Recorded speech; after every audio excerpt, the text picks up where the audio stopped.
The giant ran his massive hand across the ground, and in an instant, he plowed the fields that would have taken the villagers half a year to finish.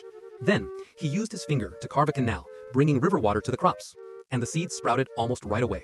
When he saw the villagers building homes, he scooped up earth from the mountain and turned it into cement. Everything was thriving and the people were happy. But the wicked king of the land wasn't pleased. Filled with jealousy, he threatened the giant and forced him to build a massive statue in the south so people would worship him instead.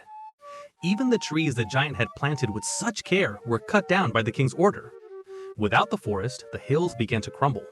The giant tried to stop the king, but the cruel ruler sounded his horn and ordered his soldiers to fire arrows.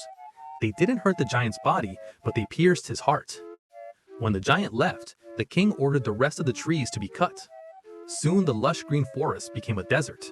Sandstorms began to rage and the villagers fled, leaving the city empty. The king shouted after them, but no one answered. He was now the only man left in his kingdom.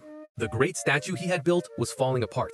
With no choice, the king also fled, until he stumbled into a giant footprint. Looking ahead, he realized they led toward the horizon, so he followed them. Everywhere he went, people mocked him, throwing vegetables at his head, for his cruelty had made him a hated king. After 3 long days, starving and weak, he still kept walking. When the first ray of sunlight touched his face, he saw a familiar figure in the distance.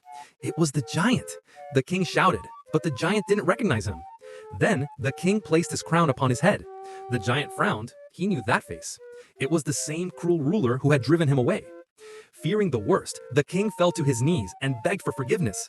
But as he bowed, he accidentally crushed a wildflower beneath his hand. Seeing that small act of regret, the giant realized the king's heart had changed and forgave him.